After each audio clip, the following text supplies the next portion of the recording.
¿Es posible evaluar objetivamente? Guillermo Bustamante Zamudio. Bustamante Zamudio aborda la discusión acerca de la objetividad en la evaluación, asumiendo el concepto aludido como un espacio problemático de tensiones variadas y promovidas a su turno por diversos actores. Dos circunstancias problematizan la objetividad en la evaluación: los distintos niveles de elaboración que demuestra cada actor sobre lo que la evaluación objetiva significa o debe ser, es decir, lo que ellos entienden de modo explícito o implícito, y especialmente los intereses particulares que ellos representan o agencian, es decir, que cada actor se acerca o aborda el asunto de la objetividad en la evaluación con unos intereses definidos. El autor divide su análisis en tres ejes temáticos: el paso de una objetividad difusa a las objetividades, un debate en torno a la objetividad específica y por último la elaboración de una propuesta de talante personal, el paradigma de una objetividad relativa. En el primer eje, Bustamante esboza un breve recorrido histórico sobre el carácter objetivo demandado en las evaluaciones. El primer antecedente se remonta a una pregunta de naturaleza filosófica, en cuyo trasfondo se esconde la oposición sujeto-objeto. La pregunta es la siguiente: ¿cómo el sujeto conoce el objeto? Más adelante, René Descartes da un giro a la pregunta por el conocimiento al dividir el sujeto en dos categorías: res extensa, entendida en el texto como el sujeto es un objeto, y res cogitans, comprendida como el sujeto es pensamiento. La primera categoría abrió la puerta a una comprensión del sujeto que no necesariamente se oponía al sujeto, es decir, no los escindía. Y la segunda sirvió como premisa de algunas disciplinas y escuelas hasta que en el siglo XX se determinó la disolución del sujeto en los procesos sociales, históricos, lingüísticos, entre otros. La idea de una ciencia a prueba de sujeto cobró relevancia a tal punto que en 1979 Lacan asumió la comprensión de la ciencia moderna como un rechazo al sujeto. De ahí que cuando los estamentos educativos piden objetividad en la evaluación, lo que realmente están pidiendo es el prestigio dominio arrogado por la ciencia sin sujeto. En otras palabras, no quieren ser acusados de subjetividad, parcialización o emocionalidad. Los estamentos que actúan así demuestran querer estar en sintonía con los estereotipos de moda, a saber, el paradigma de la objetividad, y en consecuencia, su actuación implica adoptar una postura acomodaticia en relación con lo que Bustamante denomina una forma dominante de representarse la ciencia, la cual a su vez hace parte de un modelo de sociedad.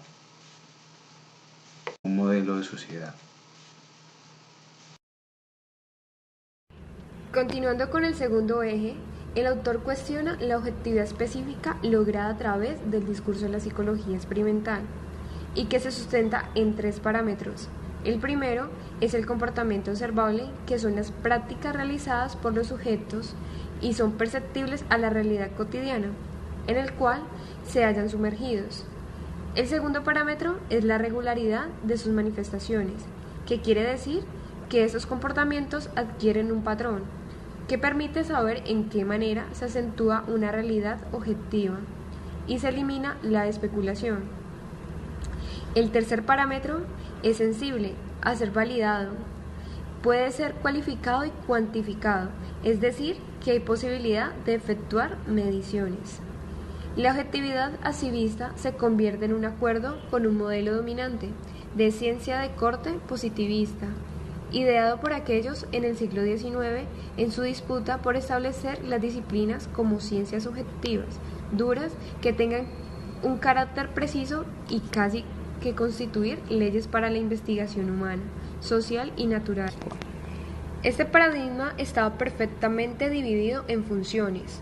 Por un lado, la teoría, y en el otro extremo, el método y o metodología, es decir, los expertos en las disciplinas teóricas son quienes se encargan de determinar el objeto a evaluar, mientras el sistema educativo establecía previamente unos objetivos y unos indicadores claros y claves de logros.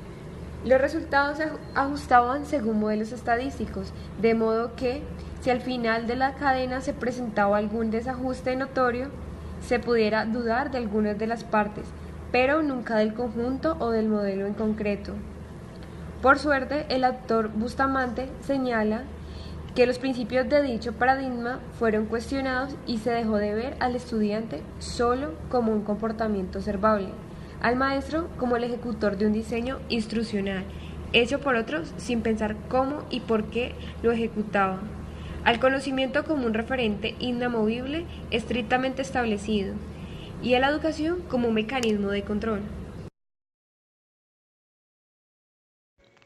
Objetividad relativa. Según esta, los referentes a la realidad se construyen social y semánticamente, puesto que no podemos considerar real solo a lo exacto. También se habla de lo inferible, lo expresable, lo declarable, lo bello, en fin, cosas totalmente subjetivas, ámbitos que se expresan más allá del estado de las cosas, conocido como lo real o lo exacto. Por lo tanto, la validez del conocimiento es relativa y cambiante. Lo subjetivo se convierte así en el motor que impulsa el desarrollo de las disciplinas, puesto que aquello reconocido como conocimiento es algo humano, algo que se construye en sociedad. En este orden de ideas, cuando hablamos del conocimiento, puede que éste sea evaluado de una prueba objetiva, pero contestar un examen como lo espera el evaluador no significa que el estudiante domine un tema o una disciplina. Y es que la idea de medir el conocimiento está unida a una concepción similar a la de un contenedor. Se espera que el alumno acumule y domine todos los aspectos instruidos en la escuela, sin importar ni los procesos que el sujeto haya tenido que pasar, ni las actitudes del estudiante, ni el contexto, nada. Actualmente los modelos de evaluación nos toman como un objeto homogéneo sin contexto. Por ejemplo, el más cercano a nosotros, las pruebas del Estado, ICFES. Son más de millones de personas haciendo un mismo test. No tienen en cuenta ninguna de las condiciones por las que cada alumno ha tenido que pasar. Y aún así, cuando los niveles de respuesta son muy bajos, cuando la mayoría de los estudiantes sacan porcentajes muy bajos, no se ponen a pensar si el modelo está fallando, se ponen a pensar si el estudiante está fallando. Entonces, de aquí desprende la necesidad de cambiar el paradigma por uno que permita reevaluar el papel de las herramientas estadísticas, subordinándolas a la reflexión social y educativa y a someter a una necesaria discusión sobre la homogeneidad pretendida para estas evaluaciones. A propósito de la heterogeneidad,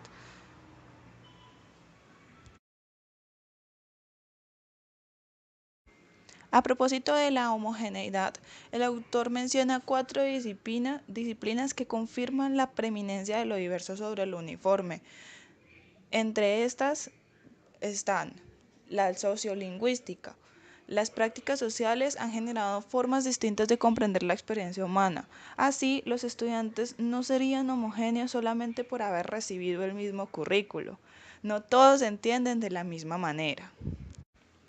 El constructivismo plantea que entendemos en función de esquemas, los cuales construimos a partir de hipótesis que tenemos sobre el funcionamiento del mundo. Y no hay forma de hacer que todas las hipótesis de los sujetos sean las mismas, ni mucho menos que las aplicaciones de dichas hipótesis coincidan. El psicoanálisis, siguiendo a Freud, él nos dice que casi toda la actividad escolar está dirigida al sujeto de la conciencia, pues se busca la homogeneidad de la población mediante la identificación con los otros al hacer formaciones colectivas. Sin embargo, el sujeto de la conciencia no se deja coercer tan fácilmente y la heterogeneidad salta entre los individuos mediante diferentes conductas que la escuela ha tendido a llamar malas conductas. Por último, las ciencias del lenguaje. Estas dicen que producir significación es algo totalmente propio. No existe un código común para aprender un texto, para comprenderlo, para digerirlo. Se trata de competencias relativas que se producen gracias a lo que uno es y lo que cada uno hace con el lenguaje, los textos, la cultura, en fin. Estas condiciones son específicas para cada persona y no podemos exigir que todos los estudiantes comprendan los textos de igual manera. Para terminar, queremos compartir con ustedes unos temas de discusión que surgieron después de la lectura del texto de Bustamante y Zamudio. En primer lugar, nos preguntamos si el problema de la objetividad, que parece ser un problema de criterios, es equivalente al problema de la evaluación o si ambos están relacionados con una falta de definición conceptual. En segundo lugar, nos preguntamos si las autovalidaciones de las que habla Bustamante y Zamudio encubren una necesidad de autoengaño. En tercer lugar, nos inquieta la manera como el autor habla de el saber docente sobre el sujeto, porque la pregunta es si en términos objetivos es mejor que el docente conozca a sus estudiantes o, esa sería la otra perspectiva, o es mejor que no sea así. En cuarto término, tenemos una perspectiva que ofrece el autor a partir de un texto de Díaz Barriga. Dice, él afirma lo siguiente: contestar un examen como lo espera el evaluador no implica saber un tema o dominar una disciplina. De eso ya se ha hablado en exposiciones anteriores. Nosotros queremos o retomamos este tema para decir que en todo caso ayuda, es decir, contestar satisfactoriamente el examen tiene algún valor. Y de otra parte, la pregunta que planteamos es, si no es así, ¿qué otro método sí garantizaría la aprehensión del conocimiento? Y por último, hay una frase también de Einstein en el texto de Bustamante y Zamudio, que nos parece que resume la controversia de la objetividad en la evaluación, porque une un tema, digamos, de talante humano con otro que corresponde a un discurso administrativo, y en este caso, en el caso de la frase de Einstein, un discurso o una perspectiva analítica o matemática que uno comprende que es mucho más exacta. La frase dice así: mientras más se aproxime a la realidad, la geometría se hace más inexacta. Lo inverso también es verdadero, y para insistir en esto, el componente humano aquí sería la necesidad de evaluar, o la evaluación o algún sustituto, pero se le acerca, o el equivalente, de acuerdo a la frase, sería la objetividad, que corresponde a un discurso por lo pronto bastante ajeno al comportamiento humano.